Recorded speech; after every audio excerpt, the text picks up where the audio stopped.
नमस्कार। आज हम प्राचीन यूनान के इतिहास के कह सकते हैं एक बहुत ही निर्णायक दौर की गहराइयों में उतर रहे हैं। पेलोपोनेशियन युद्ध।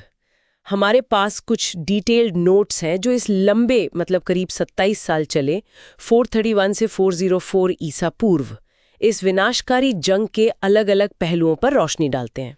देखिए, अक्सर इसे सिर्फ एथेंस और स्पार्टा की लड़ाई कह दिया जाता है, लेकिन हमारे नोट्स बताते हैं कि ये मामला उससे कहीं कहीं ज्यादा पेचीदा था। हाँ, बिल्कुल। ये तो दो अलग दुनियाओं का टकराव था। एक तरफ एथेंस का लोकतंत्र, उसका समुद्री साम्राज्य, और दूसरी तरफ स्पार्टा की वो सैन्य केंद्रित व्यवस्था और जमीनी ताकत। तो आज इन्हीं नोट्स के सहारे हम इस जटिल युद्ध के असली कारण, जो अहम घटनाएं हुई और उसके जो दूर तक जाने वाले परिणाम थे, उन्हें समझने की कोशिश करेंगे। बिल्कुल सही कहा आपने। ये युद्ध ग्रीस के लिए एक तूफानी मोड़ से कम नहीं था। इसकी जड़ें आप देखें तो फारसी युद्धों के बाद ही बनपी थीं। एथेंस वो डेलियन लीग का नेता बनकर उभरा था। ये लीग असल में तो फारस के खिलाफ बनी थी, एक नौसैनिक गठबंधन। हाँ। पर धीरे धीरे एथेंस ने इसे अपने साम्राज्य जैसा बना लिया था, और जाहिर है उसका ये बढ़ता हुआ असर, उसका दबदबा स्पार्टा और इसके साथियों के लिए पेलोपोनेशियन लीग के लिए सीधी चुनौती बन गया। हाँ, और ये सिर्फ ताकत की लड़ाई भी नहीं थी, जैसा आपने इशारा किया। नोट्स इस बात पर खास जोर देते हैं कि उनकी जीवन शैलियां कितनी अलग थीं। बहुत ज्यादा। एथेंस में कला, दर्शन एक तरह का खुलापन था, वहीं स्पार्टा बिल्कुल अलग, पूरी तरह सैन्य अनुशासन और परंपरा पर टिका हुआ था। बिल्कुल। फिर वो कुछ तात्कालिक वजह भी थी ना, जैसे वो कोरिंथ और कोरफू का झगड़ा, या मेगारा पर लगाया गया वो व्यापार प्रतिबंध। हाँ, उन्होंने तो जैसे आग में घी का काम किया, चिंगारी को भड़का दिया। युद्ध भी देखिए कई चरणों में लड़ा गया। पहला चरण, जिसे आर्किडामियन युद्ध कहते हैं, वो लगभग 431 से 421 ईसा पूर्व तक चला। इसमें स्पार्टा ने बार बार एथेंस के आसपास की जमीन पर हमले किए, उनकी फसलें तबाह की। अच्छा। और एथेंस अपनी मजबूत दीवारों और जाहिर है अपनी नौसेना के भरोसे टिका रहा। लेकिन तभी इसी दौरान एथेंस पर एक बहुत भयानक मुसीबत आई, 430 ईसा पूर्व का प्लेग। वो प्लेग। हाँ, सुना है, बहुत विनाशकारी था। बहुत ज्यादा।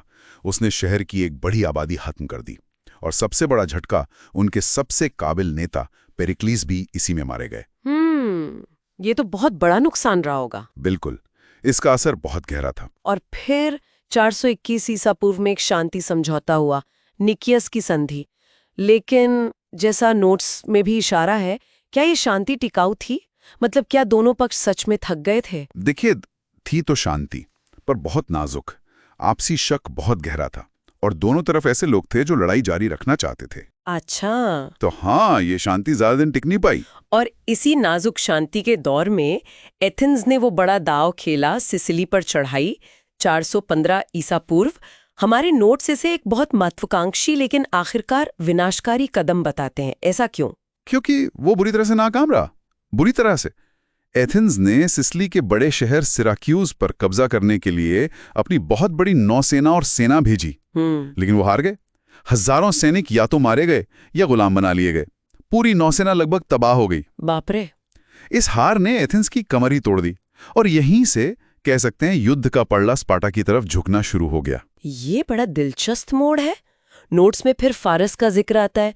फारस, जिसे यूनानियों ने पहले मिलकर हराया था, अब वो स्पार्टा की मदद क्यों कर रहा था? क्या सिर्फ एथेंस को कमजोर देखने का मौका था ये? हाँ, बिल्कुल। फारस ने इस आपसी फूट का पूरा फायदा उठाया। देखिए, दुश्मन का दुश्मन दोस्त। उन्होंने स्पार्टा को पैसा दिया, जहाज बनाने में मदद की, ताकि वो अपनी नौसेना खड़ी कर सकें और एथेंस को समुद्र में टक्कर दे सकें। अच्छा। और ये फारसी मदद स्पार्टा के लिए बहुत बहुत अहम साबित हुई, निर्णायक। और उधर एथेंस के साथी भी उसका साथ छोड़ने लगे होंगे। हाँ, बिल्कुल। कई सहयोगी राज्यों ने बगावत कर दी।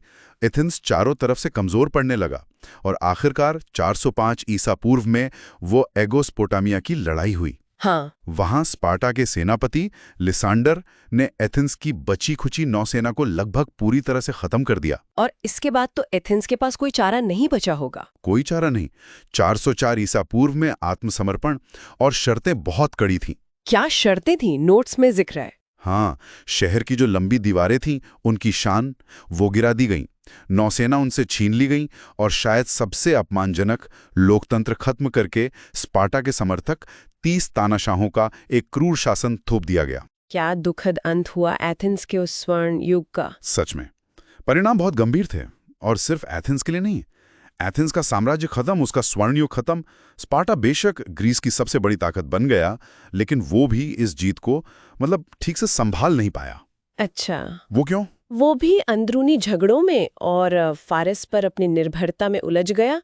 लेकिन सबसे बड़ा नुकसान वो पूरे यूनानी जगत को हुआ।